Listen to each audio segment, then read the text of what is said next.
Welcome back to my channel. My name is Bugarella, and I'm sorry in advance, I am unfortunately ill again. Today I'm going to talk about me getting the platinum for Powerwash Simulator 4 times. As you probably already know, I like to get platinums for games multiple times. I started this game in December 2023 and thought the platinum would be easy.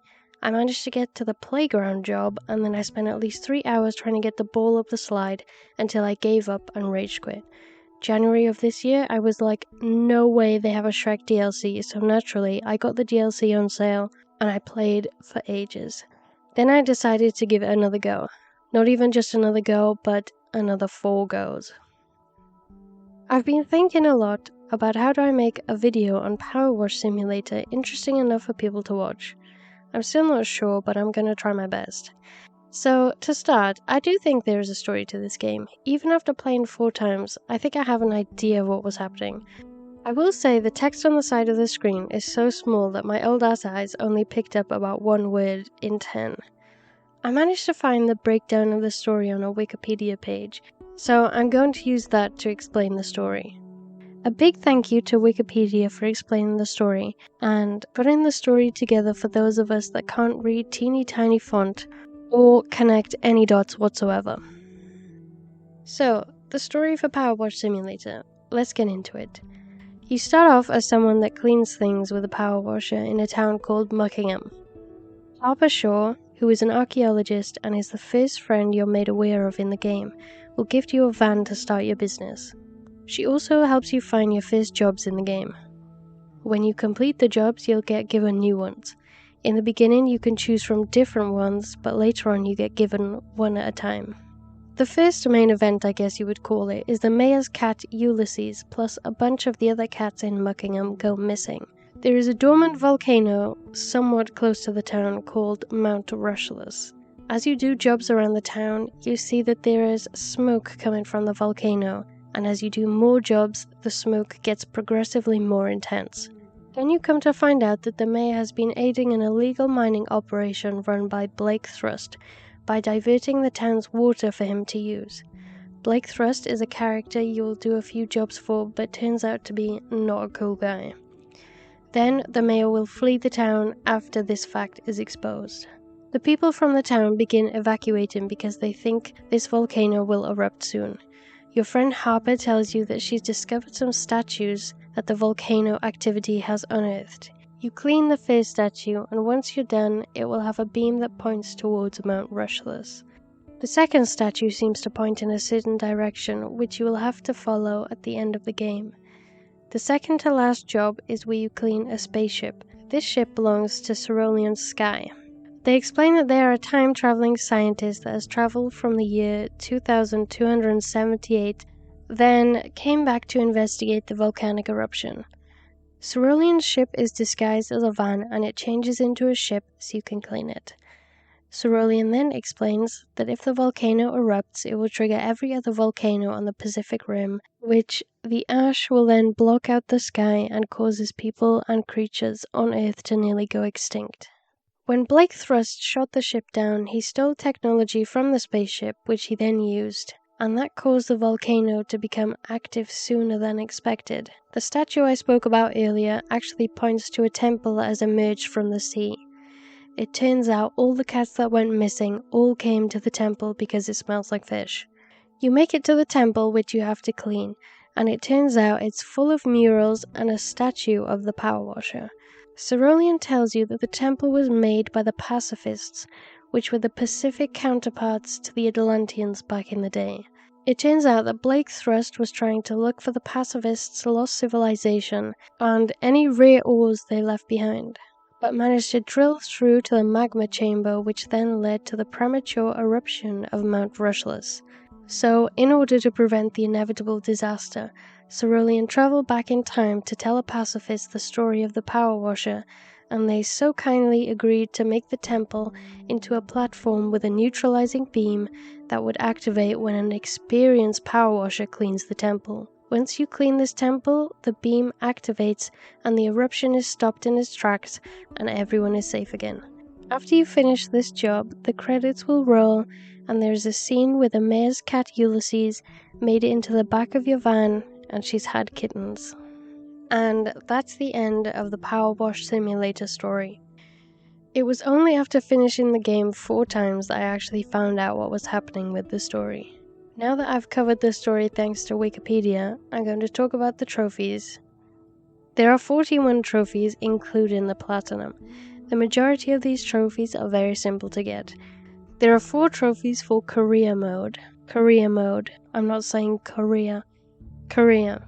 Korea. Oh, fuck's sake. There are 4 trophies for Career Mode.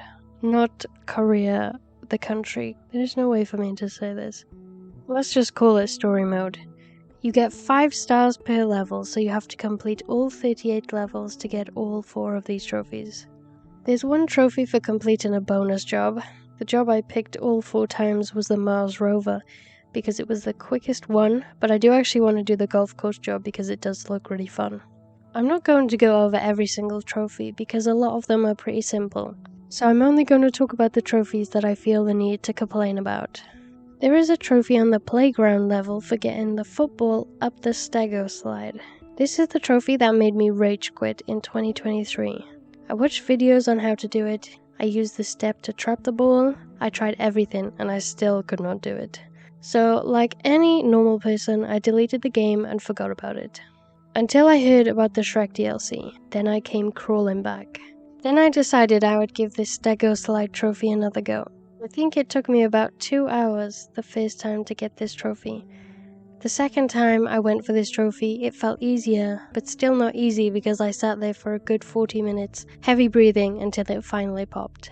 The third time was easier because I now had the strategy, so it didn't take very long. The fourth time literally took me less than 2 minutes, which actually pissed me off because of how much sweating and raging I did for the others. As much as this trophy annoyed me and made me rage quit, I do think it is a fun challenge in the end. When you think it's impossible and you read guides and watch videos to no avail, just glad I managed to get it once, so I did it 3 more times to make sure it wasn't an accident. The next trophy that was a bit challenging was completing the fire station job without using scaffolding. On this job you don't have the extra long extension unlocked, so reaching the top parts is a struggle. I think I broke every health and safety rule known to man trying to clean the top of the tower in this job.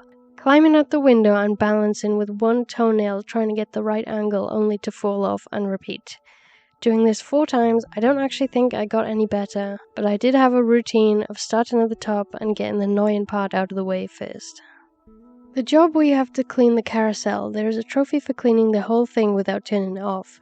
I don't think I've ever really had motion sickness. Even when I had vertigo with my head spinning, I never threw up. But this job actually had me close. The first time I did it, I swear I must have turned green. The second time wasn't as bad, so I'm not sure if it was the initial spinning around that made me ill. Anyway, I did do it 4 times and didn't throw up, so a win is a win. The trophy for cleaning the objects on the helter-skelter with the bulbs actually takes a bit more effort than I was thinking it would. The panels with the lights are in between the slide, which means you need to get a good angle and then change the nozzle and then change the extension, and also try not to accidentally clean anything else because it would void the trophy. Not to mention the rim of the platform at the top, where you have to move the scaffolding around the whole thing and then climb onto the platform to carry on trying to clean the inside part. Basically, I mentioned this trophy because I hated it. Every time the helter-skelter was coming up, I would get cold sweats and cry into my controller. But in all seriousness, this probably is my most hated job, and I'm glad I don't have to do this one again. The subway job, there is a trophy for cleaning the advertising boards first, but that isn't the difficult part. For some reason, this job takes me hours.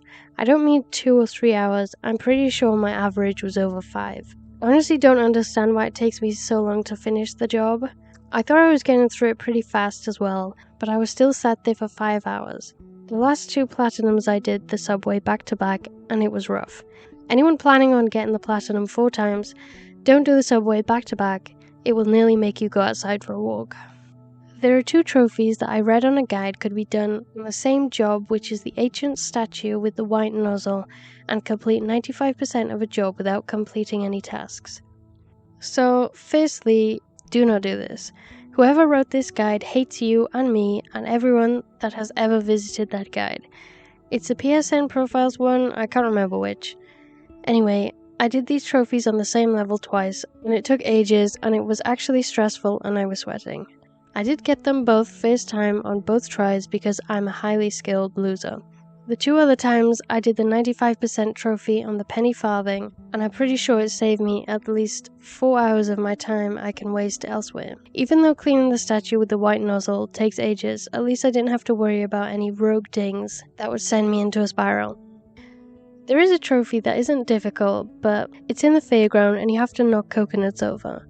I probably wouldn't have mentioned this had I not clipped the most satisfying clip of knocking down coconuts with a power washer maybe ever.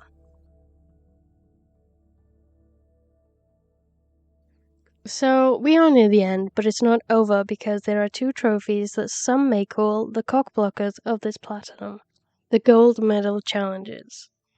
Now, when I played these challenges for the first time, I was like, what the hell, this is impossible. After 3 hours of trying, I was like, what the hell, this is impossible. But I had nothing better to do, so I looked up some strats and I logged in. It took me ages, but I finally got a gold medal. The happiness disappeared when I realized I had done the easiest one and had to do 4 more. By some miracle, I managed to chip away at these challenges, and in the end, I got all 5 medals. Personally, time trials and any challenges stress me out, so I'm actually surprised I managed to get these trophies. The second time I went for the medals, I did pretty well and got most of them in a few tries, and the third time, it was the same. The last time, for some reason, my brain did a factory reset and I had no idea what I was doing. Not to mention the dirt bike time and water challenge is a literal hell, but it is one of the quickest so you don't spend 10 minutes just to find out you failed. I was pretty happy that I managed to finish all the trophies, even once. But doing it 4 times is pretty cool, if not a little bit insane. That's all I wanted to say about the trophies. It's a good list, I would say. A lot of weird challenges to keep it interesting. So now I want to give the burger rating and my thoughts. Powerwash Simulator is not really something I thought I would enjoy because why would I like a game about doing manual labor? But it really surprised me. I got addicted so quickly and before I knew it, my sleep schedule was out the window. 1 minute I'm saying, let me do one more job quick, and then the next thing you know, it's 4 AM. This game actually did have me leaving the house and having a power washing brain, because anytime I saw a green wall, I started feeling like I was back in the game. Maybe I played it too much and went a little bit batshit, I'm not sure. It is very addictive, but if you don't have the patience, you probably won't enjoy this game. The people I've spoken to that have played it and enjoyed it pretty much got addicted like me. We're all patiently waiting for the Wallace and Gromit DLC to come out. Long story short, I like this game, and I recommend this game. I will give it a 4.5 out of 5 burgers. I would have given it a 5, but it did piss me off at times, and I used as many swear words as I could think of. Anyway, that was Powerwash Simulator 4 times, so now I have to go find something else unproductive to do with my time. Also, wanted to say sorry for being ill in this video. My immune system hates me, and I will probably be ill in the next video as well. If you've made it this far, thanks for watching, and hopefully it won't take me so long to make a next video. But it probably will.